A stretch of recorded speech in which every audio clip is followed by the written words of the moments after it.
Now, I'm sorry, it's an honor to make it to the upper echelon of the top 10, but one would imagine an important character, a central figure such as Akane Tendo, would be destined to be at least in the top 3, not relegated all the way down to number 10, just scraping her way in. But allow me to plead my case before lashing me with the proverbial cat o' nine tails in the comment section. Akane Tendo is the female lead of Ranma 1/2, the reluctant fiancée of Ranma Saotome, a down-to-earth kinda girl who is very proud, very stubborn, and very flawed. There are aspects of that I find endearing as all hell. You want that imperfect main character, one who makes mistakes every once in a while, one who is afraid but doesn't always admit it, one who is pretty in many ways, but not exactly an object of perfection, someone who often takes on more than she can chew and refuses help out of embarrassment. These are inherently human traits, which make Akane one of the most easily relatable characters in the whole Ranmaverse. But, need I remind you, people can be annoying, and Akane is just that. She is quick to jump to incorrect conclusions. She is jealous and vindictive of Ranma, who oftentimes is innocent of the crime to which he has been accused. And, perhaps her most annoying character trait, she is quick to resort to violence to get her point across. Now, of course, Ranma's never gonna hit a girl, so this means that our imperfect, fallible Akane will always get the last word, win every argument, and get her way in the end. Why, Akane? Why do you have to be like that? Now, while it is true that her brutishness is part of her charm and I wouldn't want her to give that up, I would love for her to turn it down, from an 11 to a 10 at least. Technically, she is Ranma's ally, but in so many ways, she is working against him almost as much as his most bitter rivals. Akane, for all her strength, is always getting kidnapped and depending on Ranma to rescue her. And all the while, not only is she making it harder for Ranma to do so, beating, bludgeoning, and berating him every chance that she can get, but she is usually cozying up to her kidnapper! All these variables add up to a character with a specific type of X-Pac heat, which is ultimately tough to get behind. With that all being said, still, there was no way she was not showing up in the top 10. She may irritate you. She may get under your skin. There are times she will get mad and you might forget why. But there are certain key parts of Akane's character which pull her out of the swirling mire. Like it or not, she is an integral part of Ranma 1/2, the glue that holds the show together, a very important piece in the puzzle that is the overarching plot. Her character is often the POV character for the viewer, as we watch the stories unveil mainly through her eyes. We bear witness to a wide variety of characters and their emotions, but Akane's emotions seem more familiar, closer to the heart, as if we've walked with her the whole time, side by side. Yeah, it's hard to ignore the snorting bull charges and hissy fits, but through it all, Akane is an altruistic character who has pulled Ranma's ass out the fire God knows how many times. Chances are, if Ranma 1/2 the series has ever moved you emotionally, Akane Tendo was somehow involved. And that little cherry on top of everything else, that amazing vocal range of one of the best in the biz, Miriam Sirwai, you've got all the prerequisites for an instant top 10 contender. I wouldn't want to be her husband anytime soon. Let's keep it platonic for now. Akane Tendo, you are number 10 in my heart.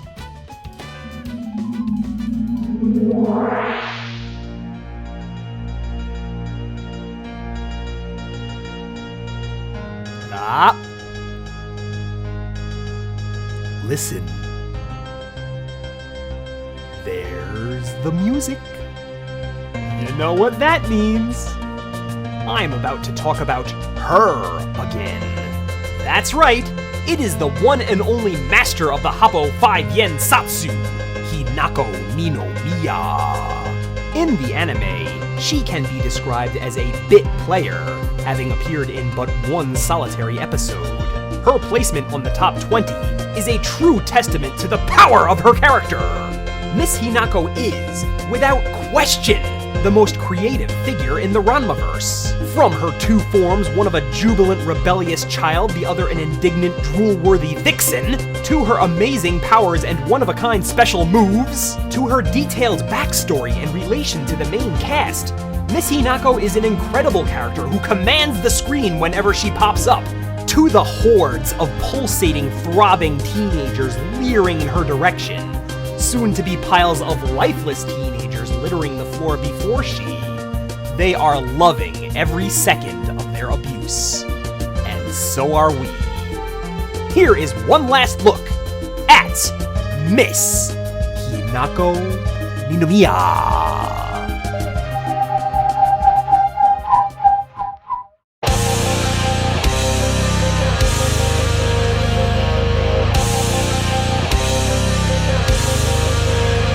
She's a killer queen.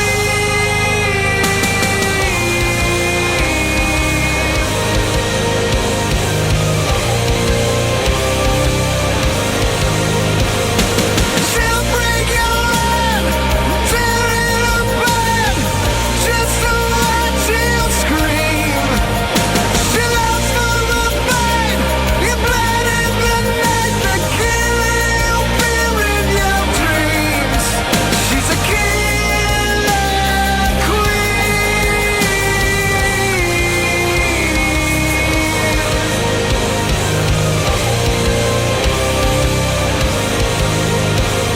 Her presence will own your mind. Her passion's like no other kind. You yield to hypnotic eyes. She'll break your heart, tear it apart, just to watch you scream. She loves for the fight, your blood is the night, the killing will be in your dreams. She's a killer queen.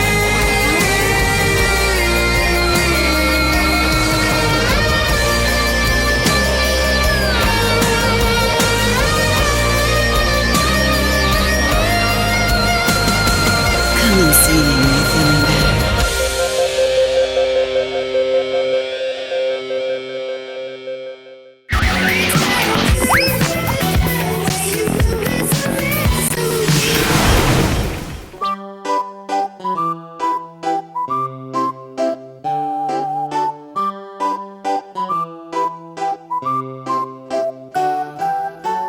Hello again, everybody. I'd just like to take this time to reintroduce you all to a close personal friend of mine. This is Lexie, otherwise known as Piblins. She's a short-haired miniature dachshund, and she's 15 going on 16 years old, if you can believe that. And she's a big star on the internet. In addition to starring in her own videos on the Bravo channel, she's made many cameos in Ranma 1/2 character profiles. Sometimes blatantly, but other times she could be a little bit sneaky about it. Here's one last look at Lexie's infiltration into the world of Ranma 1/2. How many of these were you able to find? Means dealing out kisses of death like they're going out of style. With the whole gang, and I'm talking the whole cadre. So let this be a lesson to all of you. Kato Ninetails, Papa Shango, Brother P-Touches, Wolfbane, Kopeshes, Miniature Dachshund. What's that? Oh! Lives down for their master. Wonton. The point I'm trying to make is, the amalgamation of many simple animals.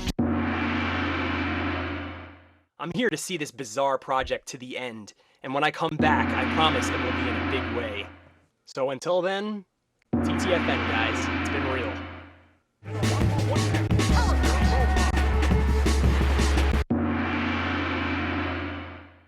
They are now your first line of defense in the war! Randolph D. Bortsfield with your eco-weather forecast. And Philip D. Pivens with sports. And now, DJClyve with today's Ninomiya News Report. Thank you, Ballbean. Stagnancy! when it will spoil, how good it will taste, and how to best use it. He even owns a Underwear gnomes, Ed, Kazoo, Rubik, Lulu, Snark, Shipwreck, Scrappy-Doo, Fender, Son of a Mess, Idle Critters, dominate the world of martial arts rhythmic gymnastics. A manly sport with manly grace for manly hundreds of years, in present form dating back to as early as the 16th century, 1210 AD.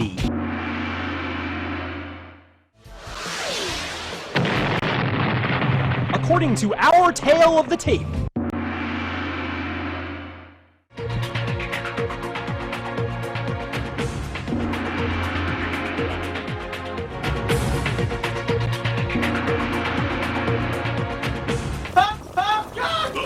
Tim? Speak me, Tim?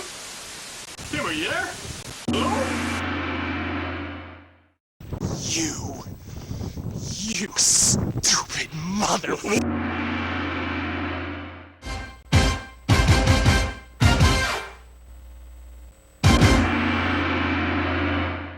To the Chardin family as a bride. That was a decision that would later come back to haunt the Tendo family. Coming up, Lucky for us, this dynamic quartet walk the earth, lending their services to the downtrodden, terrorize a community by itself. Someone had to be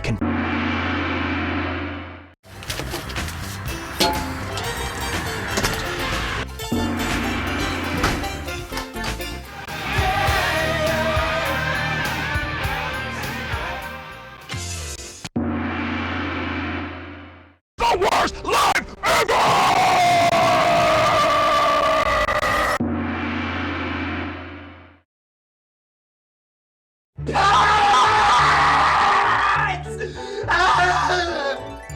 pets. To show your love, does that not take a certain degree of strength? Go out to little Lexie, but you will never be a She's a doll. 13 years old. This has been a Ranma 1/2 character profile! So, Pidlins, how did you do? Wow, that's 26 appearances in 21 different episodes? That's pretty impressive, girl. Do you realize that you show up in 20%, or 1 out of every 5 episodes? You're a little camera hog, aren't you? Yes, you are. So cute. Mwah. Anyway, keep looking to the Bravo channel for more fun with Lexie the dog. And now, on with the countdown!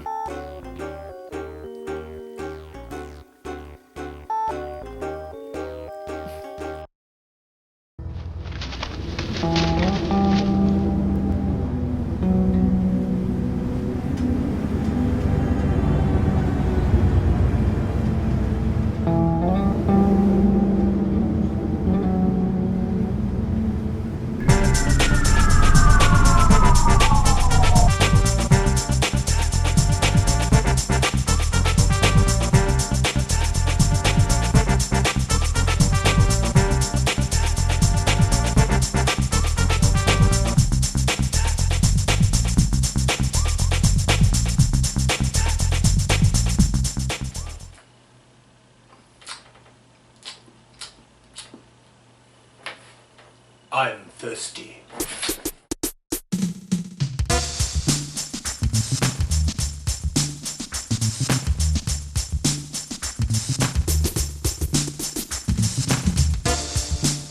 Just one in the tasty line of lime Ritas from the good folks at Budweiser. Take a gander at Bud Light Lime Mango Rita, a margarita with a twist. Do not waste important time and energy creating your own mixed drinks. Enjoy this, combining the taste of mango margarita with a twist of Bud Light Lime.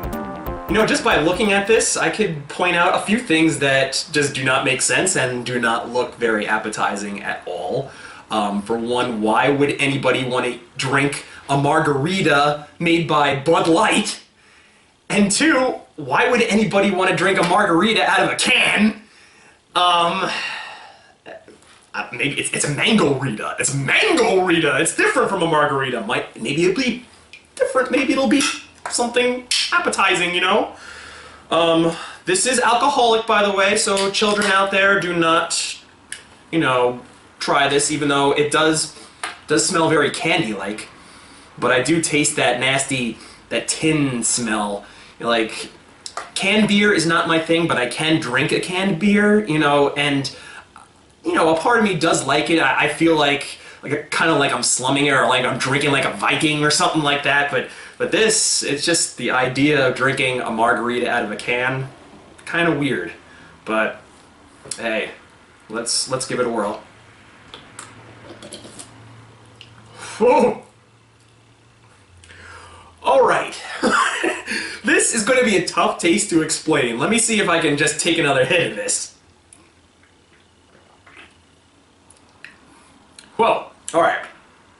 It definitely tastes like a margarita out of a can. The best way, or the best comparison I could come up with was, or is, when you go to a liquor store and sometimes they have like these pre-made shots, like they come in these little plastic tubes, and you peel the plastic off them and you just go like this. They're like, you know, like the exact right amount and all of that. Like test tube shots that you get at a liquor store. That's what this tastes like. Almost exactly. It's got that weird like that tinny, like plasticky, artificial taste to it. This is a tough one to really describe because I've never really been the biggest margarita fan. I can drink them, and you know what? This is a cool novelty. After you drank like a few beers, like if you're on beer number 4 or 5, drink one of these and I'm sure it'll go down nice and smooth. As a matter of fact, once you get past that first sip, the sips that follow after that, they're not that bad. The gag reflex that you get initially just kind of disappears. So that's a plus, I guess. I mean, really, it's unremarkable. You know, it does have it leaves a pleasant taste in your mouth. It does kind of like dance in your mouth a little bit, but it's just a margarita in a can. What can I say?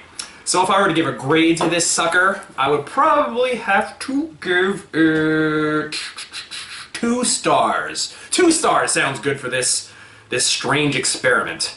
It's not the worst alcoholic beverage that I've drank. I mean, you might remember the shock top chocolate that I had, but this is far from it. I mean, I'll drink it, but it's probably going to be the last thing you see in my fridge after all the beer is gone, and well, you might see some of those chocolate wheats in there as well. But yeah, this is definitely dumpster diving drinking right here. So if that's your cup of tea, if you're, you know, that much of a hardcore alcoholic that you have to try everything out there, then this isn't a bust. I mean, it's pleasant, it's an interesting experience. You can say to your friends that you did it, but you drink it and you're like, who cares? So, that's been another episode of Limbo Grub. This is your good buddy DJClyve saying until next time, you know what, send me some more requests, you know? I'll put I'll put anything in my mouth. Wait a minute. No, I didn't mean to say that. No.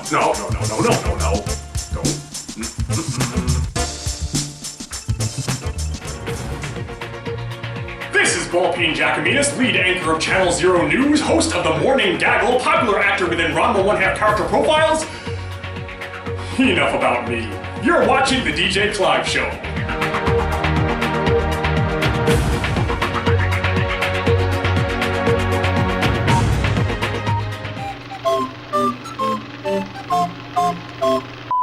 How did we ever get caught in this sand drift? Ryoga! What's that over there on the right by the cacti? Whoops, I'm pointing to the left. That could have been any worse. Back when Ranma 1/2 was at the height of its popularity in the US, Ranma 1/2 Q&A sessions at college... Hello, everybody out there.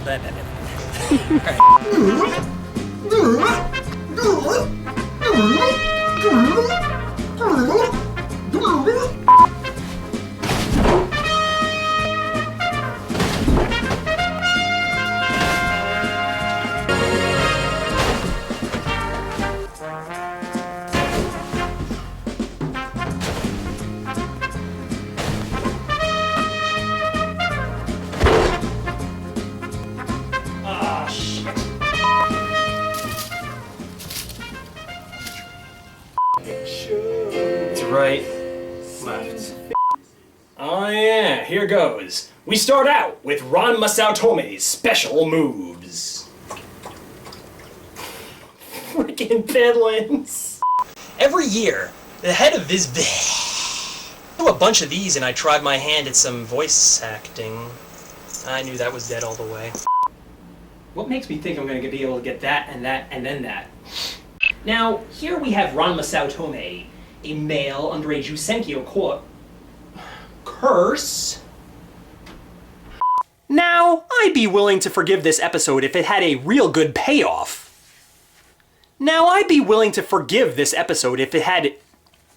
So the writers got together with a glut of ideas and crammed them in so tight. But instead of having to defeat the marshmallow,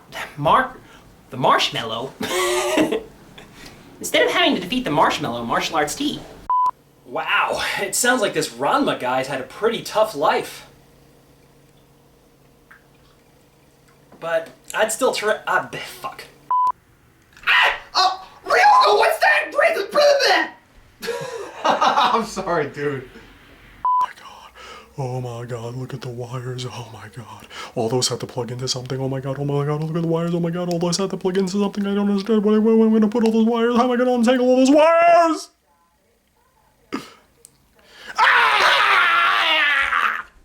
The people from this video would hold Q&A sessions at college. Fuck. The poofy, wide-haired. So close. And why am I out of focus?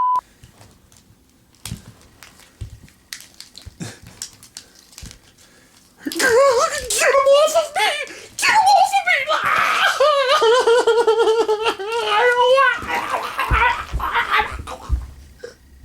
That straight ahead. Yeah. Ryoko, what is that straight ahead coming right for us? Alright. I'm sorry, dude.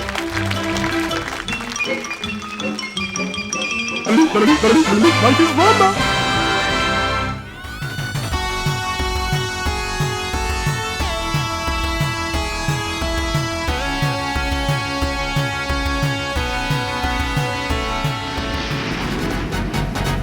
Welcome everybody to the Coconut Bay Resort in the Isle of St. Lucia.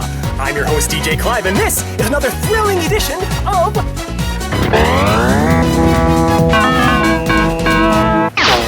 where I will be answering the most commonly asked questions from viewers like yourselves. Without further ado, let's...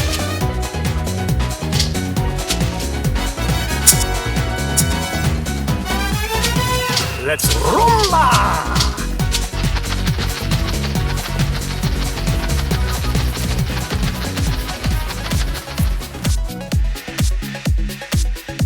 What is Limbo Grub? Ah yes, Limbo Grub. What a silly little show that Limbo Grub is.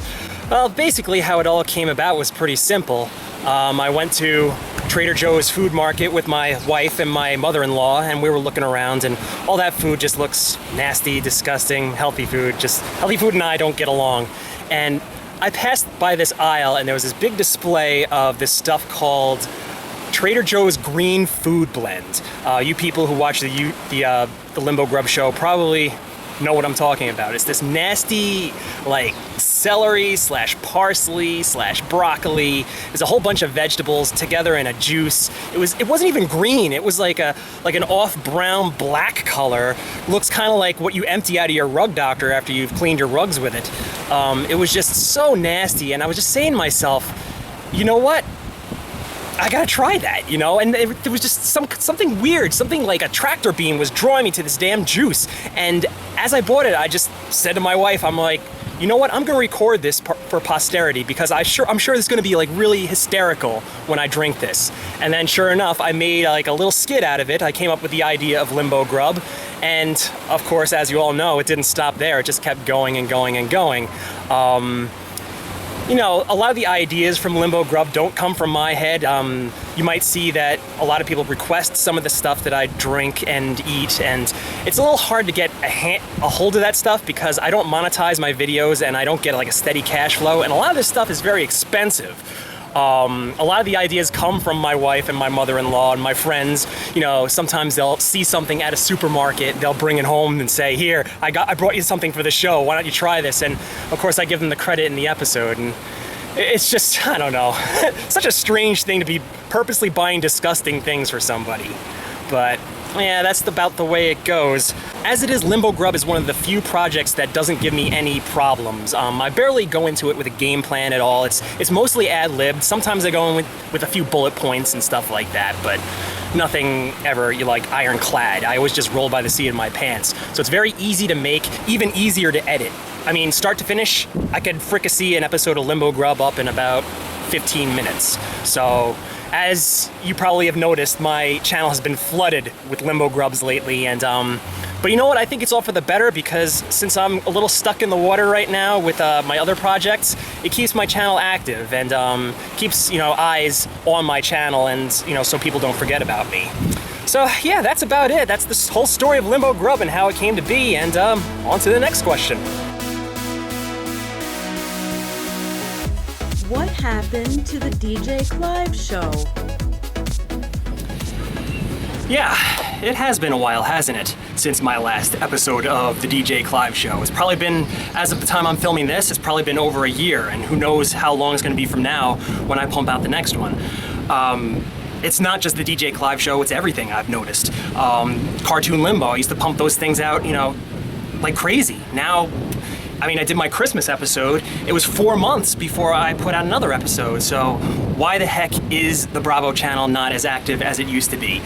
The main issue is Avid Studio. This freaking program, if this program were a living human being, I would grab it by the throat and strangle it until it breathes its last breath. I hate this program, but you know what? I hate it because I love it so much.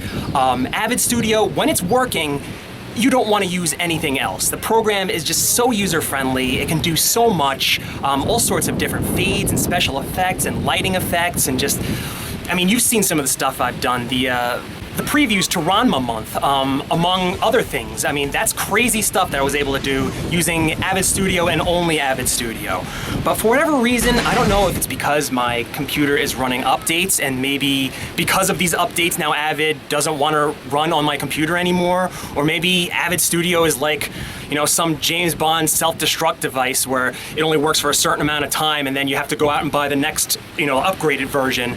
But the program has just been balls to work with as of now. I mean, I've tried so many, you know, installs and uninstalls and installs and uninstalls, like constantly. It's just making my head spin. I must have done it over like 100 times, and that's not even an exaggeration. And the biggest problem is when I try to open up the program, I get this white screen, like the box comes up and I get this white screen with a little X, and it just hangs there for like hours and hours and hours. If I let it go, then sometimes Avid boots up, but then you try to do anything with the program, the thing just crashes on you. I've just had so many unforeseen errors with this damn program, and that's the reason why if Avid were up and running, I would have had everything done twice over. But because of this damn program, F you, Avid, I just want to throw you off a frickin' bridge.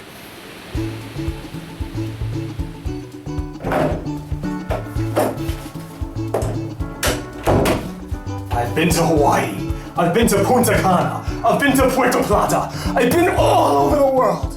And no sun is more brutal than the sun of St. Lucia. Look at me. Look at me. This is your good buddy DJClyve, and I guess back to the countdown.